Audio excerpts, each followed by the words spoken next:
every human empire, every single astonishing medical breakthrough, and pretty much every brilliant philosopher throughout history has eventually hit the exact same brick wall. Yeah, they really have. It is the undefeated heavyweight champion of the world, death. Right. You can delay it with technology, or numb it with medication. You can even try to sort of rationalize it away with polished language. But the grave always takes the belt in the end. Exactly, always.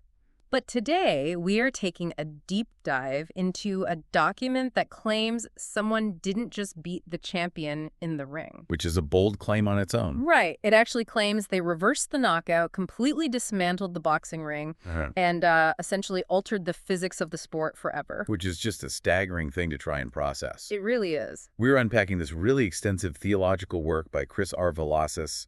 It's titled Victory Over Death. The Resurrection Inaugurates New Creation. And right out of the gate, we have to recognize the sheer audacity of what this source material is presenting to us. Oh, absolutely. It doesn't treat death as some kind of illusion. It fully acknowledges the horrific reality of the grave. Right, it doesn't shy away from that at all. But the pivot, and this is the absolute core of the document, is the assertion that death is not ultimate. Yeah. And I think we need to set some parameters for you listening to this deep dive right now. Definitely.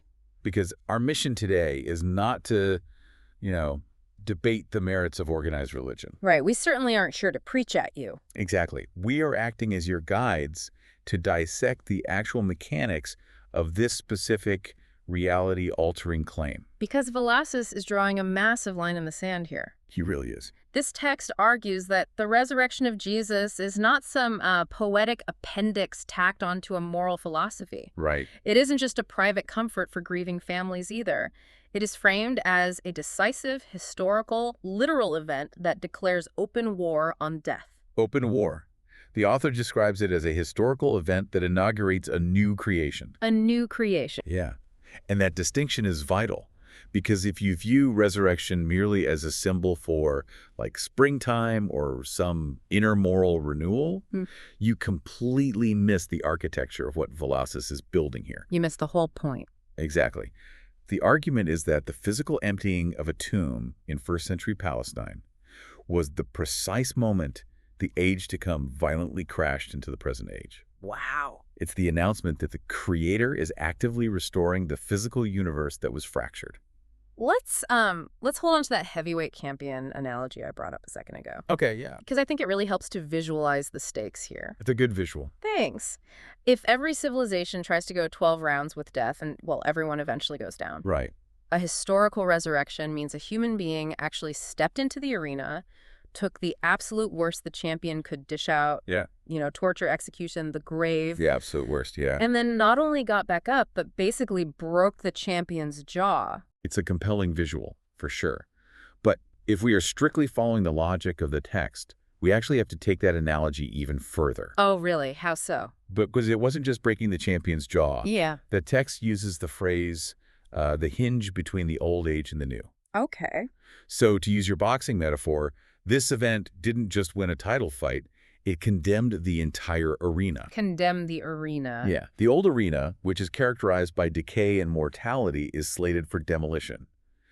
And a totally new arena of imperishable life is being built right on top of it. Okay, if we want to understand why this text frames the resurrection as this, cosmic demolition project, we need to back up. Right. We have to start at the beginning. We need to understand how Velazquez defines the problem in the first place. Why is this invincible heavyweight champion even in the ring? Exactly. Where did death come from? Right. And that forces us to look at the origin story of human mortality as outlined in the biblical narrative. And Velazquez points out something here that completely flips the script on how modern biology views mortality. Which is fascinating. It really is. In an evolutionary framework, death is a feature of this system, right? Yeah. It's completely necessary for adaptation and progress. You need death for the species to evolve. Exactly. But the biblical framework begins in Genesis with a totally different premise. It begins with life, order, and communion. The text really highlights Genesis chapters 1 and 2 here. It does. It describes an ordered world that was just spoken into existence. It's filled with goodness, beauty, fruitfulness. A perfect design. Right. And humanity is given a vocation to steward this creation, and they're placed in an environment of absolute abundance. And the critical takeaway here is that, according to this theology, death was not written into the original operating system. Not at all. The word the author uses is intrusion. Intrusion, yeah. Death is an alien invader. It is a parasite. It was never meant to be part of the human experience. Which brings us to Genesis 3, the concept of the fall. Right. This is where the operating system gets a virus. That's a great way to put it.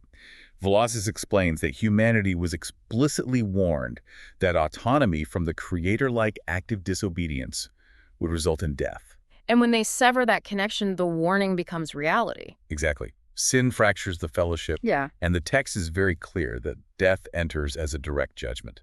But we have to be careful not to reduce this to just a punitive lightning bolt from the sky. Right. It's more mechanical than that. Yeah, the text frames it almost as a natural consequence. If God is the sole source of life, like the power outlet, then severing the relationship with God inevitably leads to a loss of life. You unplug the lamp, the light goes out. Exactly. Adam and Eve are expelled from Eden, and the text points to the guarded tree of life as this really profound symbol. Access to immortality is barred. Barred completely. From that moment in Genesis 3 onward, the entire biblical narrative is essentially a rescue mission.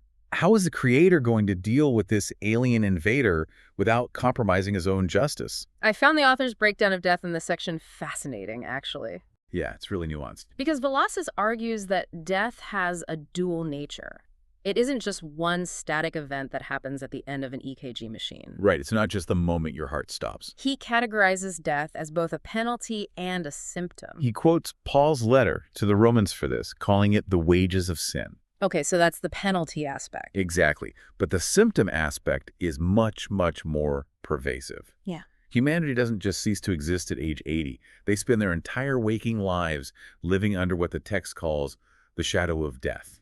Let's unpack that shadow of death, because Velazquez casts a very wide net here. He really does. He argues that things like chronic anxiety, systemic corruption, the futility of our labor, the decay of our bodies. Violence, alienation. Yes, all of these are tentacles of death reaching into the present. He references Romans chapter 8, which says the entire creation is groaning. Groaning, yeah. The fall didn't just make humans morally compromised, it bent the actual physics of the universe toward entropy and decay. It is a totally holistic corruption.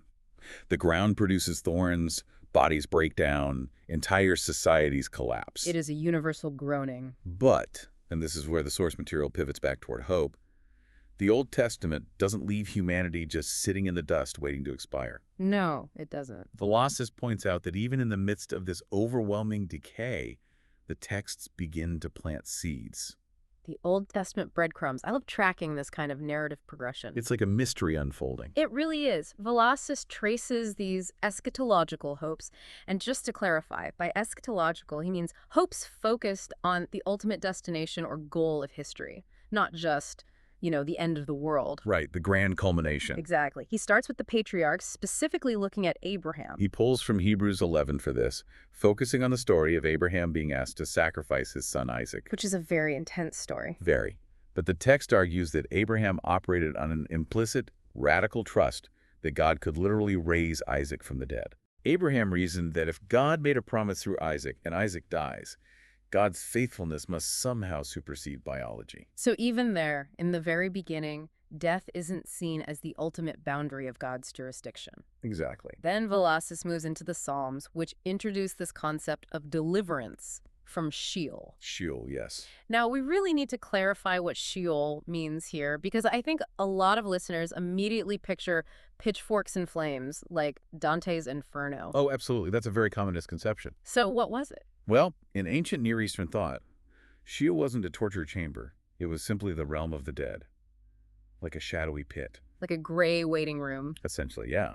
It was viewed as a place of diminished existence, where the dead are cut off from the land of the living, and seemingly from the active praise of God. Just a bleak, gray inevitability. Right. But the Psalms start pushing back against that inevitability. How so? Velazquez cites Psalm 16, where the writer says, "You will not abandon my soul to Sheol, or let your Holy One see corruption."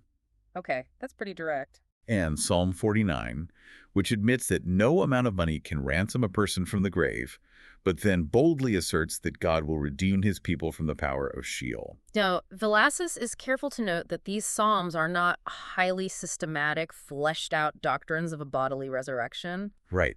The authors of the Psalms weren't writing theology textbooks. They were writing poetry. Exactly. But these lines represent a profound gut-level expectation that God's covenant love just cannot be severed by the grave. It's the beginning of a rebellion against the shadow of death. Beautifully put, yes. And then we hit the prophets, and the volume just gets turned up to 10. Oh, absolutely. The subtle breadcrumbs become massive billboards. Isaiah 25 announces that God will swallow up death forever. Which is such violent, decisive language. Swallow up, yeah. And Isaiah 26 is even more explicit. It says, your dead shall live, their bodies shall rise. And we have to recognize how radical that language is in its historical context. Right, because they were dealing with political exile. Yes. The prophet isn't just offering a metaphor for the nation of Israel returning from political exile in Babylon, though it certainly includes that hope. It's bigger than that. The vision stretches way beyond national borders. It is reaching toward actual, physical, bodily renewal. Velazquez points to Daniel 12 to really cement this trajectory. Right. The text there says, many of those who sleep in the dust of the earth shall awake. Sleep in the dust. Yeah. By the time you get to Daniel, resurrection is no longer just a national metaphor. It is deeply personal, it is undeniably bodily, and it is the ultimate horizon of history. But this, and I'm sure you're thinking this too, this brings up a massive question. Oh, definitely. I brought up the computer virus analogy earlier. Right. If the virus of death was downloaded in Genesis 3 and it totally corrupted the entire operating system of reality, why such a slow rollout of the fix? It's the ultimate why the delay question. Yeah. Why are these clues about a system reboot so incredibly subtle in Genesis, slightly louder in the Psalms, and only explicitly announced centuries later in Daniel?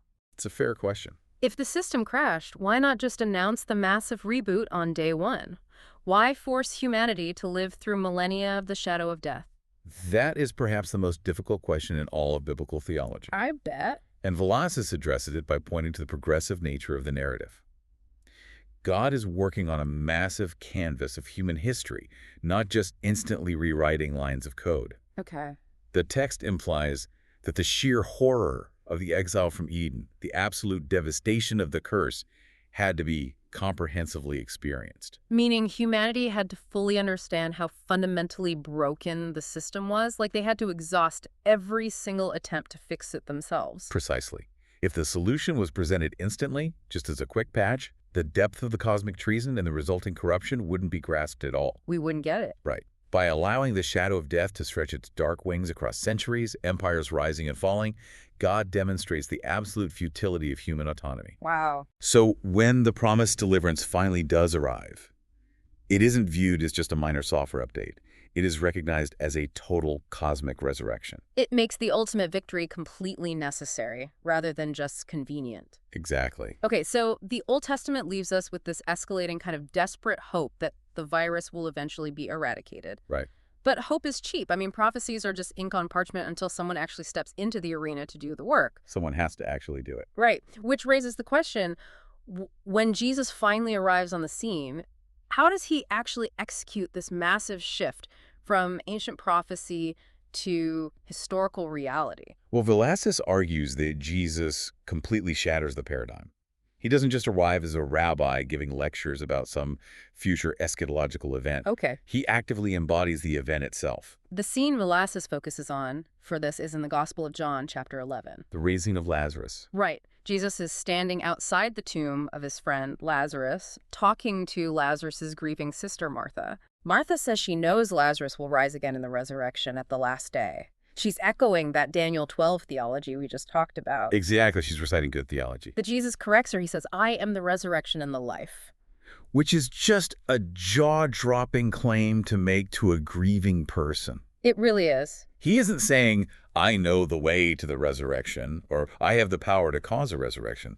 He locates the cosmic, world-ending power of life itself completely within his own physical person. Standing right there. Right. He is claiming that the future age of life has arrived in the present, standing right in front of her. And he doesn't just say it. He supposedly proves it right then and there. Yeah. He tells them to roll away the stone, and he calls a man who's been dead for 4 days out of the tomb. 4 days. Velazquez calls this a critical sign.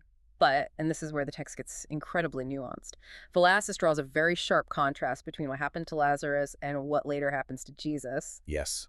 The detail of the grave clothes. It's such a small detail, but it carries massive theological weight. What happens with the grave clothes? When Lazarus comes out of the tomb, John explicitly notes that he is still bound in his grave clothes. His hands and feet are wrapped. Jesus actually has to tell the bystanders to unbind him. Why does Velazquez focus on that detail so heavily?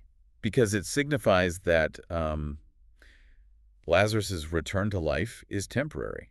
He brought his grave clothes out with him because he is going to need them again. Oh, wow. Right? He was rescued from the grave, but he was still a mortal man living in the old, decaying age.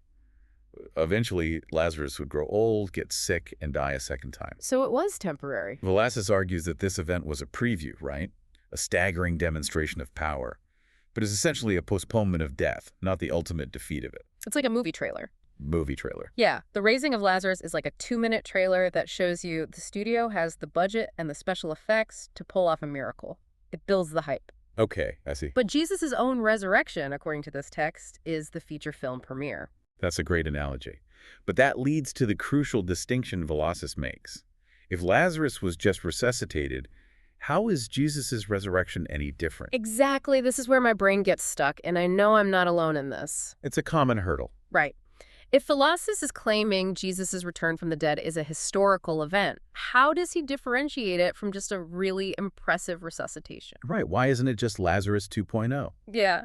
If he just came back to life, wouldn't he, just like Lazarus, inevitably die again? How is it a cosmic victory if he's just resetting the biological clock? Velazquez spends a significant amount of time untangling resuscitation from true resurrection. To answer that, he first points to the uniqueness of how Jesus died. Okay, how he died. He cites John 10, where Jesus says, "I lay down my life that I may take it up again. No one takes it from me." So it's voluntary. Velazquez argues Jesus is not a victim of fate. He isn't just a tragic martyr caught in the gears of the Roman political machine. He is the sovereign author of life, intentionally stepping into the jaws of death to dismantle it from the inside. And then comes the claim of the empty tomb on the third day. Right. And Velazquez is militant about what this means. He explicitly outlines what the resurrection is not. It's very clear. It is not a visionary metaphor. It is not some vague spiritual concept where his soul went to a happy place. Yep.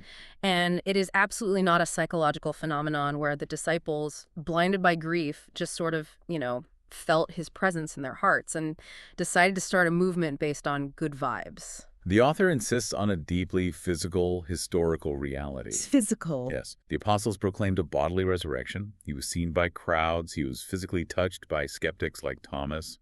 He even ate broiled fish with his disciples. Ghosts don't eat fish. Exactly. Yeah. But to address your question about why this isn't just resuscitation, Velazquez points out that while Jesus' body is continuous with his pre-crucifixion body, he still has the nail scars, it operates by entirely new physics. Right, the text mentions he suddenly appears in rooms where the doors are locked. Yeah. He isn't bound by the normal limitations of the physical world anymore. Exactly. Velazquez argues that his wounds are no longer gaping injuries of defeat. They have been transformed into healed trophies of triumph. Wow. He's not a ghost, he has flesh and bones, but his body is now imperishable. Imperishable. It is completely immune to decay, disease, and death. He can never die again. He has been fitted for the eternal age. That is the categorical difference between a biological resuscitation and a cosmic resurrection. Okay, if we accept that premise for a moment, that Jesus' resurrection resulted in a completely unprecedented, imperishable type of human existence, Right? it forces a cascading series of theological questions, like what does that single event actually do to the fabric of reality? A lot, according to the text. If he didn't just survive the cross but was fundamentally transformed, how does that impact the rest of humanity? This brings us to what Velazquez calls the theological earthquake of the new creation. The earthquake. Yeah. And to explain this earthquake, he leans heavily on the writings of the Apostle Paul, specifically 1 Corinthians chapter 15. In the infographics provided, there's a huge emphasis on 1 Corinthians 15.20. Yes. Paul writes, "Christ has been raised from the dead, the first fruits of those who have fallen asleep." First fruits. Now, we need to unpack that term first fruits, because outside of a farmer's market, we really don't use that word today. No, we don't. Mm-hmm. In an ancient agrarian society, the first fruits were exactly what they sound like. They were the very first crops to ripen in the field at the beginning of the harvest season. Okay. They were gathered up and presented as an offering, but their primary significance was as a guarantee. Guarantee of what? The first fruits were the physical proof that the rest of the massive harvest was inevitably on its way. They shared the exact same nature as the crops that would follow. So by calling Christ the first fruits, Velazquez is arguing that Jesus' resurrection is not an isolated anomaly. Exactly. It's not a freak magic trick that happened to one guy 2 millennia ago, completely disconnected from us. Right. Velazquez uses the words representative and generative. Generative. Jesus' resurrected body is the prototype. It generated a new reality. The logic here is breathtaking in its scope, really. Whatever happened to Jesus, this permanent, imperishable, glorified physical life, is exactly what is guaranteed to happen to every single person who belongs to him. So he is the first stalk of wheat in a field that spans the globe. That's exactly it. Velazquez bolsters this by bringing in Paul's concept of the second man or the last Adam. Okay, how does that work? The logic goes like this. Death infected the entire human race through the first representative head, Adam. We all inherited his corrupted, dying nature. Right, the virus. Exactly. Therefore, resurrection life is given to the human race through a new representative head, Christ. It's the ultimate do-over for humanity. A complete restart. The original creation mandate that Adam shattered in Genesis to rule and steward the earth in perfect communion with God is now being actively reestablished in the person of Christ, the last Adam. But this introduces a massive philosophical problem. And to his credit, Velazquez doesn't hide from it at all. He tackles it. Yes. He calls it the tension of the already not yet. We already not yet, yes. Because any rational person listening to this is going to look out their window and say, hold on. You're telling me death is defeated. You're telling me a new creation of imperishable life has begun. Right. I just went to a funeral last week. I have a chronic illness. The news is full of war and decay. Where is this new creation? It's the most natural objection in the world. Yeah. And Velazquez faces this reality head on.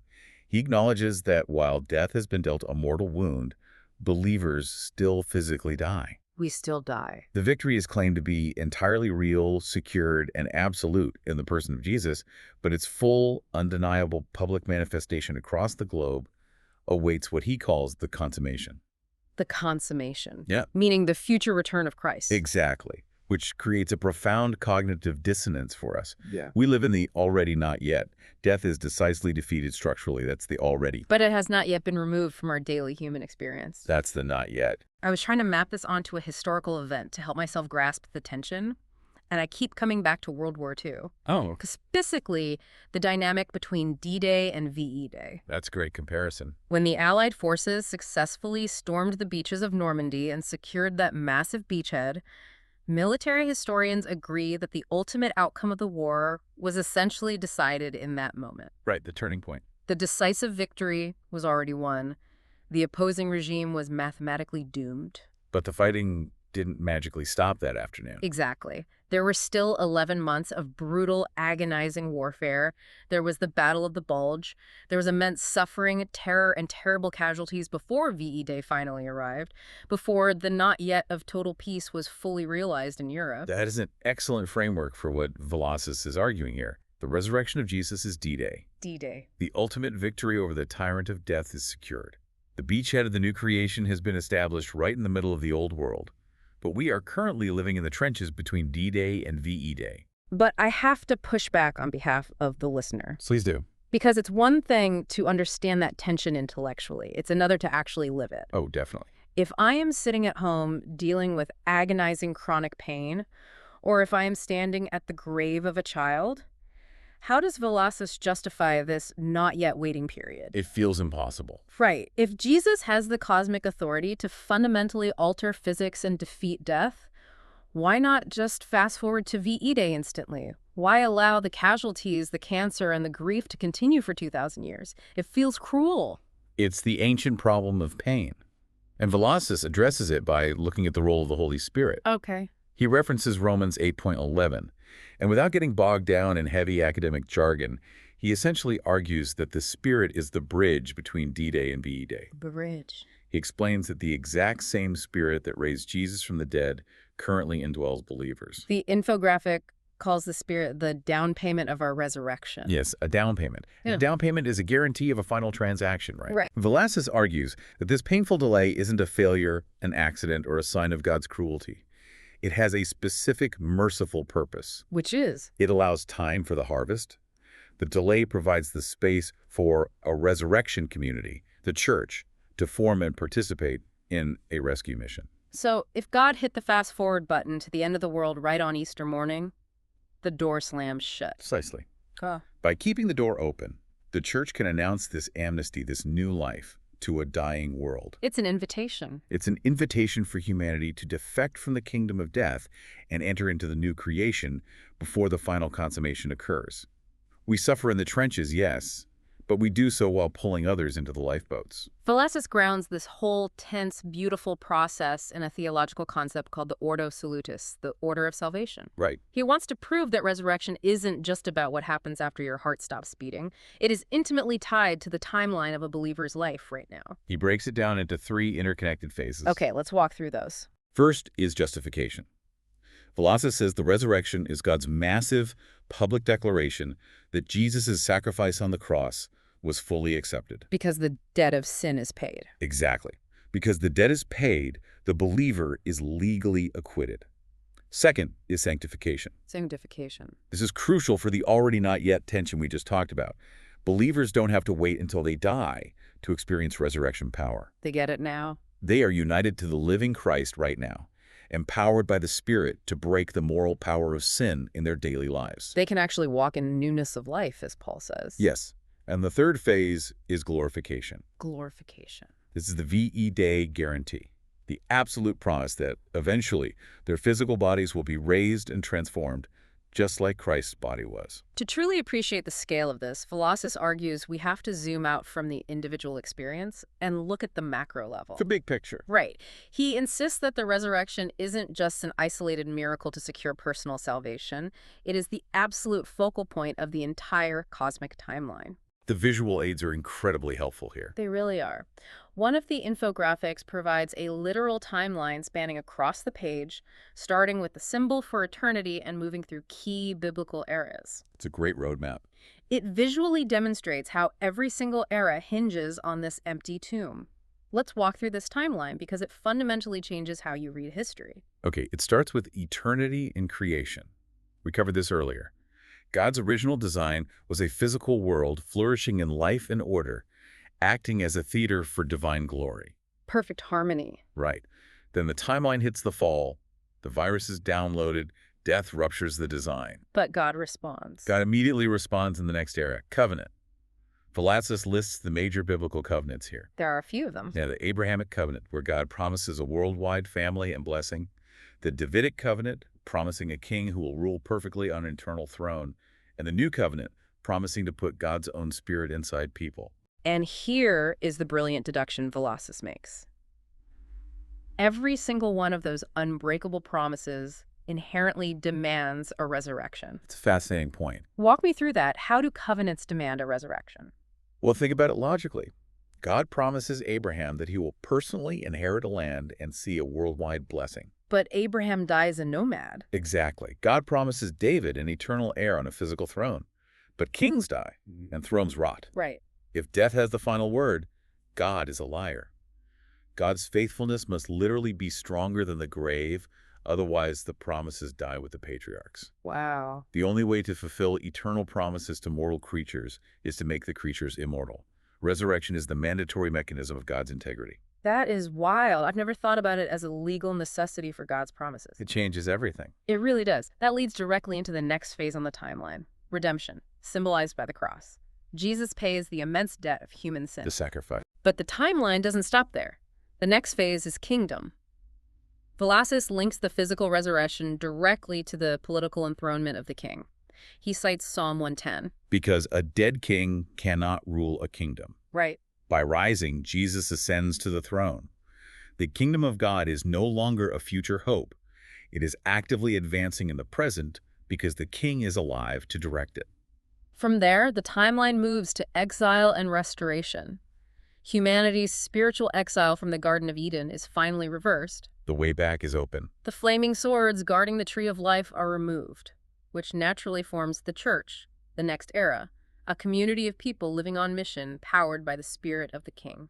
And the timeline finally points to the ultimate horizon, judgment and eternity.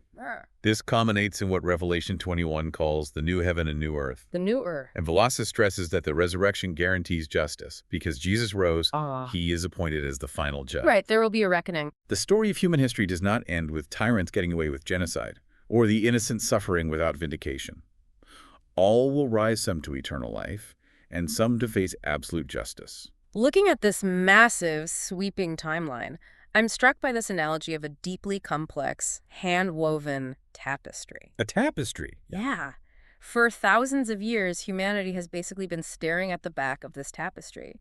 And if you've ever looked at the back of a rug or a tapestry, it's chaotic. It's a mess of threads. It's a mess of loose threads, jagged knots, and random colors that clash and make absolutely zero sense. That is exactly how human history feels most days. Right. That's our lived experience of the fall, the exile, the centuries of war, disease, and seemingly meaningless suffering.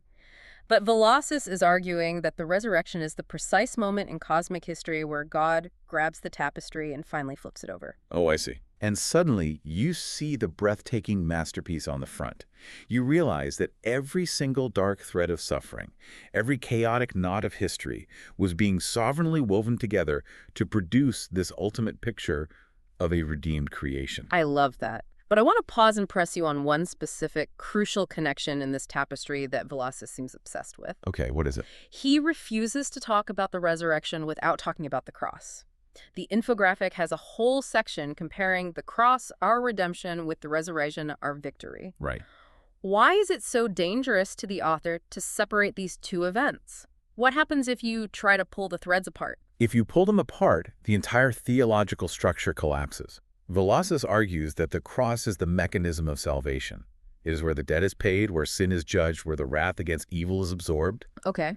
But the resurrection is what declares that payment was accepted. So without the empty tomb, what is the cross? Without the resurrection, the cross is just the tragic, bloody execution of a brilliant rabbi who pushed the Roman Empire too far. It is a defeat. A total loss. If Jesus stays in that tomb, then death still won, sin still won, Rome still won. He would just be another martyr in the history books? Exactly. The resurrection is the Father's absolute public vindication of the Son's sacrifice.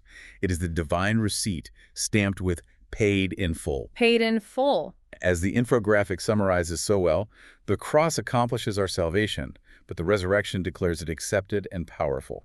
You cannot have the victory without the sacrifice, and the sacrifice is meaningless without the victory. Okay, this grand cosmic tapestry, this sweeping timeline of history, it is undeniably awe-inspiring. It's massive. But let's be totally honest, it can feel incredibly abstract. It can, yeah. It is high-level orbital theology. A listener might be thinking, this is great for a seminary classroom, but how does a cosmic victory over death actually change the way I interact with my spouse, or do my job, or handle bad news on a random Tuesday morning? That's to hit the ground eventually. We have to ground this ethereal theology into the dirt of real life. And thankfully, Velazquez devotes a huge portion of his work to doing exactly that. He does. He brings the cosmic reality crashing down into the deeply personal. And he starts with the most universal pain point we have: grief. Grief. Right. Right. Velazquez asserts that Christian grief is very real. He doesn't offer, toxic positivity. No platitude. He doesn't tell people to just smile and say God has a plan when they are standing by a casket. But he argues that because of the resurrection, the grief is fundamentally altered. Altered how? He uses this brilliant phrase, the grave is not ignored, it is relativized. That distinction changes everything. Right. He references Paul's first letter to the Thessalonians, saying believers mourn, but they do not mourn as those who have no hope. Right. Because Jesus literally walked out of a tomb, Velazquez argues that those who die trusting in him are not annihilated. They are not permanently lost to the void. It's not a black hole. The resurrection gives our tears a trajectory. Death is reinterpreted from an absolute dead-end wall into a dark doorway that leads into the presence of Christ. And he applies this exact same logic to our present suffering. Yeah. The text insists that in light of the resurrection, no suffering is ever wasted. It is not final. The worst thing that happens to you, whether it's a terrible diagnosis, a betrayal, or a failure, is mathematically guaranteed not to be the last thing that happens to you. It's a powerful thought. Therefore, believers can suffer with endurance because the pain is producing a character that will last into the new creation. Velocus then moves from suffering into the concepts of assurance and holiness. Okay, assurance. For assurance, the logic is incredibly straightforward. If the tomb in Jerusalem is actually empty, then the believer's future is totally secure. He cites 1 Peter 1, calling it a living hope. A living hope. Your security isn't based on your performance today. It's based on an immutable historical fact from the past. But the holiness aspect is where it gets really practical. Right. Philasis argues that resurrection power isn't just something that reanimates dead cells in the future. It is moral power right now. He references Romans 6 for this. He essentially says, you don't have to be a helpless slave to your addictions or your destructive habits anymore. Holiness isn't just gritting your teeth and, trying harder to be a good person. Yeah, it's not willpower. It is actively tapping into the present reality of the resurrection. You are indwelt by the exact same spirit that brought Jesus out of the grave. That means you actually have the power to say no to the decay of the old age today. But I think the most disruptive countercultural implication Velocus raises has to do with what he calls embodied life. Oh, yes. This is big. This completely wrecks a lot of assumptions people have about spirituality. Yeah. He argues that the physical world matters. Yes. Let's camp out here for a minute. So let's do it. Philasis draws a straight line. Because God went through the excruciating trouble of bodily resurrecting Jesus, and because the ultimate goal of history is a renewed physical earth, it means that our physical bodies are inherently valuable. Matter is not bad. Exactly. He gets very specific. Because the body is destined for resurrection. What we do in the body right now matters immensely. It's not just a shell. Right.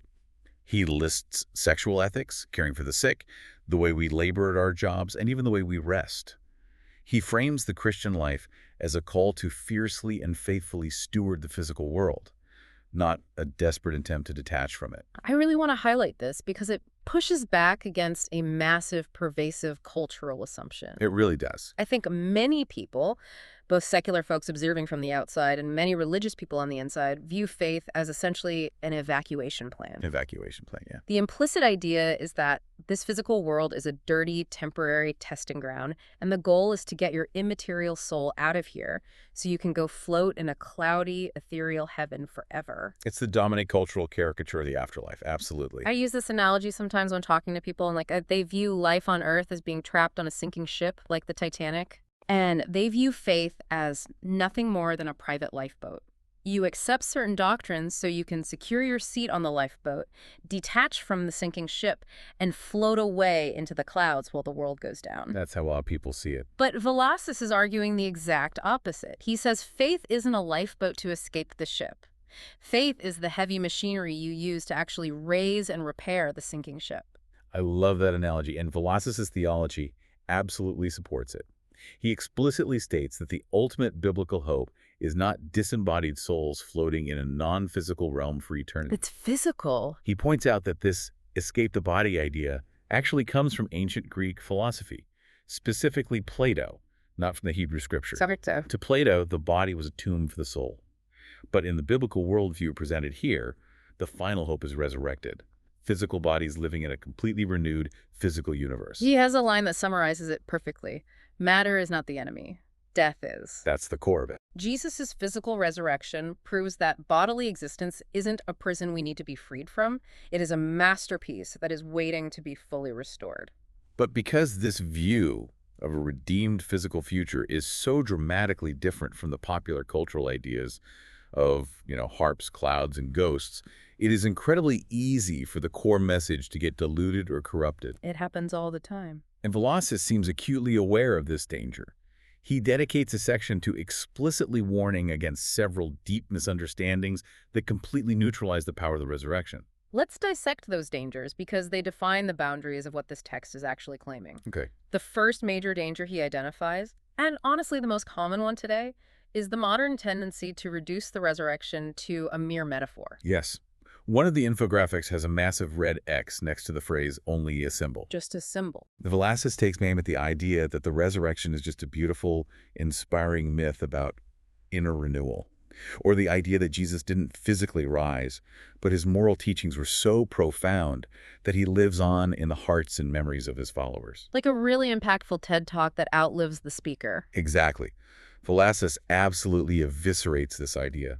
He insists that if you remove the historical, physical reality of the empty tomb, the entire Christian faith collapses into a useless pile of moral platitudes. It means nothing. He cites Paul in 1 Corinthians 15:14. If Christ has not been raised, then our preaching is in vain and your faith is in vain. Wow. The early apostles weren't being tortured and executed for preaching a nice metaphor for self-improvement. They were testifying to a concrete, physical anomaly that rewrote the laws of nature. We touched on the second danger earlier when looking at the tapestry, but he reiterates it here, separating the resurrection from the cross. The danger of treating Easter like a happy ending tacked on to a terrible tragedy, rather than the necessary structural vindication of the atoning death. If you disconnect them, you lose the mechanism of salvation. Then he highlights the danger of dismissing the body entirely, which links back to our discussion about the lifeboat. He calls this the danger of ancient Gnosticism. Gnosticism was a heresy that taught that the physical realm was inherently evil, created by a lesser flawed deity, and only the spiritual realm was pure. Oh, okay. Velasquez firmly anchors his theology in Genesis 1. The physical body was created fundamentally good. It has fallen into corruption, but its ultimate glorious destiny is physical perfection, not to be discarded like a dirty wrapper. The final major danger he warns against is what he calls the trap of triumphalism. And this is such a vital nuance for anyone trying to actually live this out. Yes, triumphalism is the dangerous illusion of ignoring present suffering. Acting like everything is fine. It's the false belief that because Jesus defeated death, believers should be constantly victorious, constantly healthy, wealthy, and immune to the tragedies of life right now. Right. It's pretending we are already celebrating at VE Day when we are actually still bleeding in the trenches after D-Day. Exactly. Velasquez has a brilliant, sobering line to counteract this.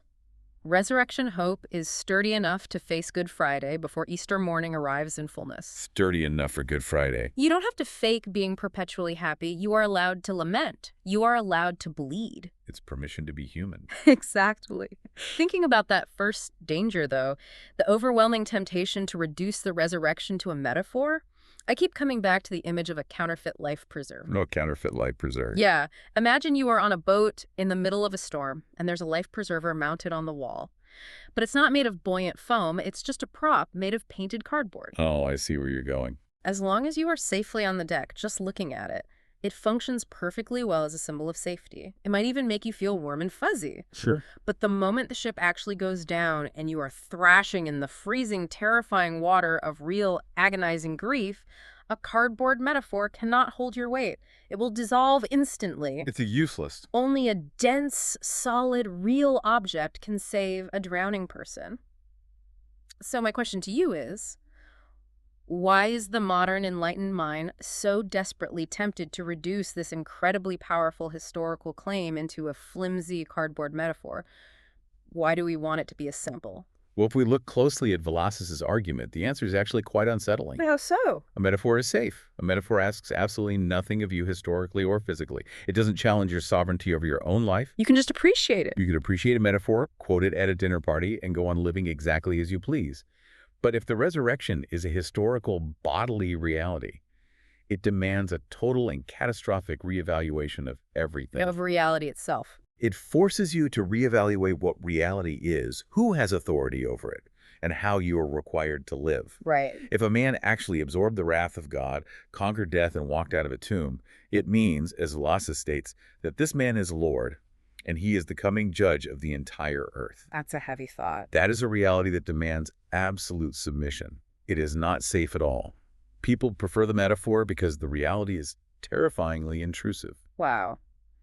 That is a profoundly challenging perspective to land on, and it really brings us to the culmination of this incredibly deep dive. We've covered a lot of ground. We really have. We have navigated the origins of death, the unique mechanics of the empty tomb, the massive cosmic timeline, and the deeply practical, gritty implications for our physical lives. It is time to pull all of these threads together. The conclusion of Velasquez's text masterfully summarizes the grand paradox that defines the Christian experience. What's the summary? He says that we live out our days in the agonizing, beautiful tension between the empty tomb behind us and the completely renewed creation ahead of us. We don't stick our heads in the sand and pretend that death is harmless.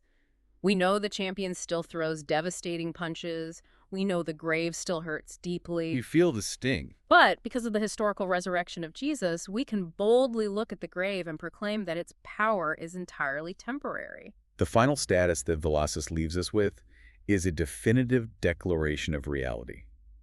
The tomb is empty right now, the king is alive right now, and the new creation has already breached the walls of the old world. Death is living on borrowed time.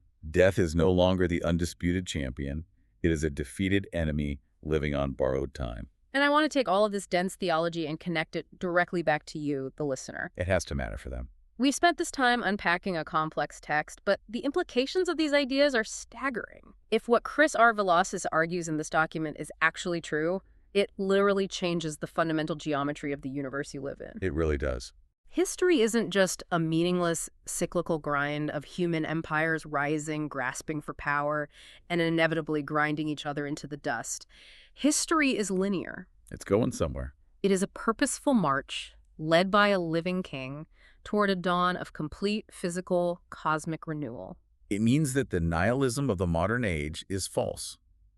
Every hidden act of love, every exhausting pursuit of justice, every quiet moment of faithful endurance in the face of suffering is not lost to the void. It's not pointless. It is preserved, validated, and will be woven into the fabric of the coming new creation. Exactly. Everything matters. So I want to leave you with one final provocative thought to mull over as you go about your day, something that builds on everything we've just uncovered. Okay? Velazquez argues forcefully that the ultimate future isn't about evacuating your soul to escape this physical world. It is about God redeeming and restoring this physical world. A physical renewal. So if the ultimate destination of human history is a perfect, physical, renewed earth, how does that change the way you value your physical body today? That's a great question. How does it change the way you steward your physical environment? And how does it drastically alter the way you approach your daily, mundane physical work tomorrow morning? If heaven is literally coming down to earth as this text claims, what are you doing with your hands today to prepare the ground?